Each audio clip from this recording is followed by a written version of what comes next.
Hörmətli tamaşaçılar, Milli Məclisin YouTube kanalında xoş gördük. Biz bugün yenidən Azərbaycan xarici siyasətini müzakirə edəcəyik və xüsusilə ADA Universitetində 9 aprel tarixində keçirilən beynəlxalq konfrans və beynəlxalq konfransda cənab prezidentin çıxışı, xarici ekspertlərlə müzakirəsini bu günləri əhatə edəcəyik və Azərbaycanın xarici siyasətində əsas mesajlar hansı oldu, bu barədə biz söhbət edəcəyik. Bu günləri bizim söhbətimizə millət vəkilləri qatılıblar. İlk öncə mən Jalə xanıma sözü vermək istəyirəm. Jalə Əliyeva bizim millət vəkilimiz və belə bir sual vermək istəyirəm ki, Jalə xanım, siz bu konfransda əsas Azərbaycanın xarici siyasəti haqqında cənab prezidentin çıxışında hansı əsas mesajları vurğulamaq istərdiniz?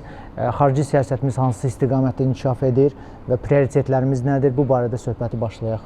Toplantı əsnasında Prezident İlham Əliyevin çıxışında toxunulan məsələlər düşünürük ki, bugün dəyişən dünya nizamı və dəyişən dünya şərtləri çərçivəsində çox əhəmiyyətli bir yerdə gəlirdi və demək olar ki, dünyanın elə bir nöqtəsi olmadı ki, elə bir bölgəsi olmadı, elə bir ölkəsi olmadı ki, onunla bağlı prezident mövqeyini bildirməmiş olsun. Gəlin bir anlıq diqqət eləyək.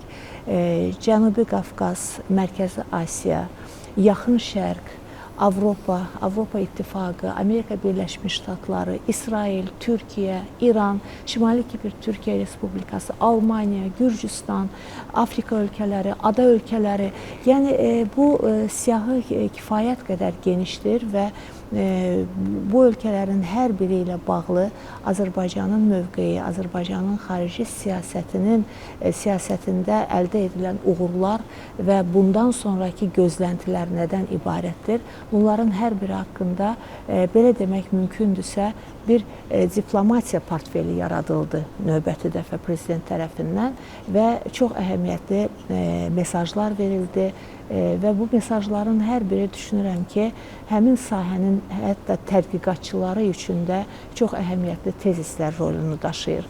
Və nədən ibarət idi? Ümumilikdə götürsək, biz biraz əvvəl ölkələri sadaladıq, amma eyni zamanda Azərbaycanın beynəlxalq təşkilatlarla münasibətləri, Avropa Şurası, Avropa İttifaqı, Avropa Şurası Parlament Assambleyası və ATƏT ilə münasibətlər, eyni zamanda Azərbaycanın sədrlik etdiyi qoşulmama hərəkatındakı əldə etdiyi nailiyyətlər, İslam Əməkdaşlıq Təşkilatı, Ərəb Liqası, yəni əhatə həddindən artıq geniş idi və ortaya çıxan əsas, belə deyək ki, məğzi, bütün bu çıxışların və açıqlamaların bundan ibarət idi ki, Azərbaycan heç bir ölkənin daxili siyasətinə qarışmır. Bu daxili siyasəti hər bir ölkə özü formalaşdırır, lakin həmin daxili siyasətin bir qanadı olan, əhəmiyyətli bir məqamı olan bu daxili siyasətdən doğan xarici siyasətinə əlbəttə ki, Azərbaycan öz maraqları çərçivəsində, öz təhlükəsizliyi, öz sabitliyi çərçivəsində, öz ədalətinin təmin edilməsi çərçivəsində və sadəcə özünün deyil, həm də bölgənin, dünyanın əmin-amanlığı çərçivəsində yanaşır bu addımlara və bundan sonraki xarici siyasətini də həmin ölkələrlə bu səviyyədə qurmağa çalışır və bu nədən ibarətdir? Daxili siyasətə qarışmamaq deməli prinsipini əsas götürərək eyni zamanda Azərbaycanın haqqının deməli təmin edilməsi, Azərbaycanın hüququnun tapdalanmaması, demokratiya prinsiplərinə əsaslanan Azərbaycan xarici siyasətinin, həm daxili, həm də xarici siyasətinin bundan sonra davam edəcəyi və bu siyasətə qarşı ölkələrin, qarşı tərəflərin də belə deyim ki, ehtiramla, hörmətlə yanaşmasının tələbi ortaya qoyuldu və bunu cənab prezident çox açıq şəkildə, çox net şəkildə növbəti dəfə bəyan etdi. Azərbaycan doğru bir siyasət həyata keçirir, düzgün bir yoldadır. Azərbaycanda bu siyasəti qəbul edən böyük bir cəmiyyət yaradılıb, milli ideya ətrafında birləşən, səfərbər olan bir cəmiyyət var və Azərbaycan öz cəmiyyəti ilə, öz xalqı ilə birlikdə irəliyə doğru olan addımlarla demokratiya yolunda və ədalət prinsipləri əsasında irəliləyir. Təşəkkür edirik Jalə xanım, çox ətraflı cavab verdiniz və doğrudan da dünyada tək-tük ölkələr var ki, onlar müstəqil siyasət aparırlar və xarici siyasət yalnız və yalnız milli maraqlar üzərində qurulur, yəni milli maraqların qorunması üzərində qurulur və siz həm ölkələrin adlarını çəkdiniz, həm beynəlxalq təşkilatları qeyd etdiniz ki, həmin konfransda müzakirə olundu. Təşəkkür edirik. Sevgili xanım Mikayılova, bizim millət vəkilimiz. İndi mən istərdim sizə bir sual ünvanlayam. Konfransda xarici ekspertlər Azərbaycanın coğrafi rolundan danışdılar. Xüsusilə bir neçə qitələri birləşdirən, Avropanı, Asiyanı, Yaxın Şərqi, keçmiş postsovet məkanını birləşdirən bir ölkəyik. Və burada Azərbaycandan həm nəqliyyat dəhlizləri, həm infrastruktur layihələri barədə söhbət aparıldı. Siz özünüz Azərbaycanın indiki durumunu, coğrafi durumunu necə qiymətləndirirsiniz? Konfransda gələcək planlar barədə də söhbət aparıldı. Bunu necə görürsünüz? Sözü sizə vermək istərdik. Avrasiyanın əhəmiyyəti durmadan artır. Həm dünya iqtisadiyyatında, həm qlobal siyasi münasibətlərdə və belə bir qitədə mərkəzdə yerləşmək və mərkəzçi rolə sahiblənmək təbii ki, artıq Azərbaycan rəhbərliyinin və birbaşa olaraq Azərbaycan prezidenti İlham Əliyevin təbii ki, müstəsna rolu və apardığı siyasətin nəticəsidir. Siz çox doğru qeyd etdiniz, bizim uğurlu coğrafi məkanımız. Bəli, bu Tanrının Azərbaycana bəxş etdiyi əlbəttə ki, bir neymətdir. Amma ondan düzgün yararlanmaq isə artıq bu liderlik bacarığıdır. Yəni, biz baxsaq digər ərazilərə, digər areallara, belə dövlətlər azdırmı? Xeyr, az deyil. Elə bizim bölgəmizdə də, yəni Cənubi Qafqazda 3 ölkə var, yəni hazırki reallıqlarda. Amma kim Azərbaycan qədər uğur qazana bilibdir? Kim beynəlxalq müstəviyə qalxıbdır? Hansı liderin fikirləri yeni dünya nizamının formalaşdırılması üçün orientir olub? Yəni biz əgər bu sualı ortaya qoysaq, düşünürəm ki, ADA Universitetində keçirilmiş həmin konfrans və burada səsləndirilən fikirlərin əslində mahiyyətinin nə qədər böyük önəm daşıdığına da cavab vermiş olarıq. Və təsadüfi deyil ki, bugün artıq bir sıra dövlətlər elə regionumuzda, biz baxsaq Gürcüstan tərəfindən Azərbaycanın xarici siyasəti və liderlik bacarıqları bir nümunə olaraq ortaya qoyulur. Çünki biz söylədiyimiz kimi bugün əgər orta dəhlizin aparıcı ölkəsindən birinə çevrilə biliriksə, biz əgər Avropa Birliyinə daxil olan ölkələrin enerji təchizatında iştirak edirik və Avropa Birliyinin xahişi ilə həm təchizatımızı artırmaq, eyni zamanda biz 2023-cü ildə enerji memorandumunu imzaladıq və yenə də həmin Avropa Birliyinin bizə müraciəti əsasında. Və ayrıca olaraq da söyləmək istəyirəm, əgər biz Avrasiya qitəsindən danışırıqsa, Yaxın Şərq və Azərbaycanın Yaxın Şərqdəki artan rolunu da qeyd etməliyik və Cənab Prezident ADA Universitetindəki çıxışında çox haqlı olaraq həm Azərbaycanın bugün Yaxın Şərqdə, xüsusən İslam dünyasındakı roluna toxundu. Eyni zamanda Ərəb dövlətləri ilə biz olan münasibətlərimizin nə qədər genişləndiyini və dərinləşdiyini, bu çox vacib bir məqamdır. Biz bu dövlətlərdə bir neçə təşkilatda, belə deyək, eyni masa arxasında otururuq. Burada söhbət təkcə İslam Əməkdaşlıq Konfransından getmir, söhbət təkcə Ərəb Liqasından getmir ki, biz ora dəvət olunuruq. Eyni zamanda biz artıq siyasi münasibətlərin düzənləndiyi, biz Suriya məsələsini qeyd etmək istəyirəm ki, bu məsələdə də Azərbaycan artıq bu məsələlərə nüfuz etməsini qeyd etməliyik ki, bəli, biz söyləyirik ki, qoşulmama hərəkatına rəhbərlik etməklə biz Afrika qitəsində də müəyyən canlanmanın şahidi olduq. Eyni zamanda Azərbaycanın yeni kolonial təhdidlərə qarşı, yəni onlar durmadan artır və müasir dövrdə insanların azadlığa olan istəyinin boğulmasına Azərbaycanın haqlı dəstəyinin göstərilməsi bu xalqlara və mən düşünürəm ki, bu cür düzgün konturların müəyyənləşdirilməsi beynəlxalq münasibətlər sistemində Azərbaycanın rolunu xüsusi olaraq vurğuladı. Məkanımız və nemətlərimiz əlbəttə ki, Azərbaycanın resurslarının da kifayət qədər bol olması düşünürəm bu siyasəti aparmaq üçün bizə yardım etdi. Təşəkkür edirik Sevil xanım. Doğrudan çox ətraflı siz cavab verdiniz. Hörmətli millət vəkilimiz Zaur Şükürova söz vermək istərdim. Zaur müəllim, bu konfransda və digər tədbirlərdə də tez-tez biz eşidirik.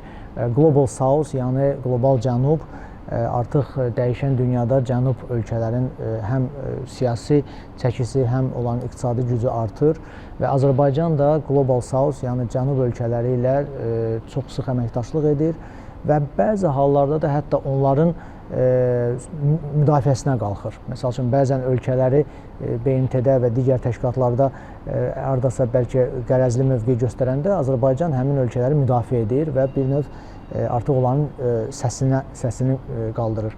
Ümumiyyətlə Azərbaycanın qlobal cənubuda rolu barədə siz danışmaq istərdik ki, danışasınız və gələcəkdə bu istiqaməti necə görürsünüz? Qeyd edim ki, bu tədbirin xüsusi olaraq əhəmiyyəti ondan ibarətdir ki, Cənab Prezident davamlı olaraq bu tədbirdə iştirak edir və bu tədbirdə, bu formatda iştirak edən beyin mərkəzləri nümayəndələri, media nümayəndələri və hörmətli həmkarlarım da qeyd etdiyi kimi, bilavasitə Cənab Prezidentin vasitəsilə Cənab Prezidentin dilindən Azərbaycanın gündəliyi, ikitərəfli, çoxtərəfli gündəliyi, ümumiyyətlə aktual, dünyada baş verən aktual məsələlərlə bağlı ölkəmizin mövqeyinə dair ətraflı məlumat əldə etmək imkanına malik olurlar.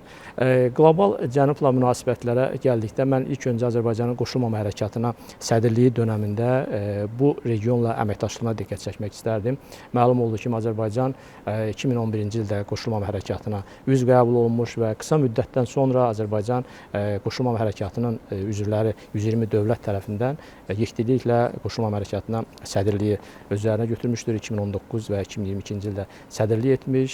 Sonraki dönəmdə Azərbaycandan sonra sədrliyi qəbul edəcək Uqandanın növbəti bir ilin uzadılması xahişi ilə müraciətindən sonra yenidən qoşulmama hərəkatı üzv dövlətləri Azərbaycanı daha bir il hərəkata sədrlik etməyi ilə bağlı xahiş ünvanlamış və Azərbaycan bunu qəbul etmiş. Təşkilat yaradılanda Bandung prinsipləri deyilən 10 prinsip əsasında təşkilat fəaliyyətə başlamışdır.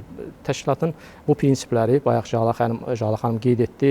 Azərbaycanın yürütdüyü siyasət nəyə əsaslanır? Digər ölkələrin daxili işlərinə qarışmamaq, beynəlxalq hüquq, ərazi bütövlüyünün dəstəklənməsi, ölkələrin qarışıq olaraq ərazi bütövlüyünün dəstəklənməsi məhz Bandung prinsiplərində, bu 10 prinsipdə bu məsələlər öz əksini tapıb. Azərbaycan qoşulmama hərəkatına sədrliyi dönəmində bildiyiniz kimi bu təşkilatın institutlaşması istiqamətində mühüm addımlar atdı. Azərbaycan sədrliyi dövrünə qədər təşkilatla müəyyən qədər bir pozitivlik müşahidə olunurdu. Məhz bizim sədrliyimiz dövründə bu istiqamətdə mühüm addımlar atıldı. Təşkilatın parlament şəbəkəsi təsis olundu, gənclər platforması yaradıldı və Cənab Prezident 2022-ci ildə Bakıda keçirilən qoşulmama hərəkatının parlament şəbəkəsinin iclasında çıxışı zamanı da belə bir fikir səsləndirdi ki, Bandung prinsipləri Azərbaycanın məqsədlərinə uyğundur. Əgər dünyada Bandung prinsiplərinə əməl olunsa, nə müharibə olmaz və dövlətlərin bir-birinə qarşı münasibətləri ədalətli şəkildə həyata keçirilir. Həqiqətən də Azərbaycan məhz qoşulmama hərəkatına sədrliyi dönəmində bu prinsiplərə riayət edərək, bu prinsipləri əsas götürərək fəaliyyət göstərməsi məhz üzv ölkələrin də maraqlarına cavab verirdi. O cümlədən də bu təşkilatda, bu hərəkatda iştirak edən qlobal cənub ölkələrinin məlum olduğu kimi qoşulmama hərəkatında eyni zamanda Çin də iştirak edir. Afrikanın əksər dövlətləri iştirak edir. G20 qrupuna daxil olan Cənubi Afrika Respublikası da bu təşkilatda üzvdür və bu çərçivədə istər iki tərəfli formatda, istərsə də təşkilat hərəkət çərçivəsində Azərbaycan öz əməkdaşlığını bu təşkilat çərçivəsində geniş şəkildə qurdu. Mən Çini qeyd etdim, siz də sualından öncə Çinlə bağlı fikirlərini səsləndirir. Həqiqətən də Çinlə də Azərbaycan, Çin Xalq Respublikası və Azərbaycan münasibətlərini qarşılıqlı maraq əsasında dinamik şəkildə inkişaf etdirir. Bildiyiniz kimi 2024-cü ilin iyul ayında Azərbaycanla Çin arasında strateji tərəfdaşlıq haqqında iki ölkə liderinin birgə bəyannaməsi imzalanmışdır və ondan sonra münasibətlərimiz strateji tərəfdaşlıq səviyyəsinə yüksəlmişdir. Həqiqətən də Azərbaycan bugün qlobal cənub ölkələrə əməkdaşlığa böyük önəm verir və mən bundan əvvəl parlamentdə fəaliyyətimdən əvvəl diplomatik xidmətdə çalışdığım dövrdə Cənubi Afrika Respublikasında fəaliyyətim zamanı təmasda olduğum diplomatlarla, yəni o bölgənin diplomatlarla təmasda olduğum zaman onlar həqiqətən Azərbaycanın qoşulmama hərəkatında oynadığı rolu xüsusilə təqdir edirdilər, yüksək qiymətləndirirlər və o cümlədən kiçik ada dövlətlərinə və az inkişaf etmiş dövlətlərə münasibətdə Azərbaycanın mühüm addımlar atılması və bayaq Fariz mühəndis qeyd etdiyiniz kimi də Azərbaycan bir növ dünyada qlobal cənubun və o cümlədən kiçik ada dövlətlərin və az inkişaf etmiş dövlətlərin müdafiəçisinə, səsinə çevrilmişdir və COP29 çərçivəsində də liderlər sammitindən sonra keçirilən iclasda da həmin çıxışında da Cənab Prezident bu barədə mühüm məqamları toxunmuşdur.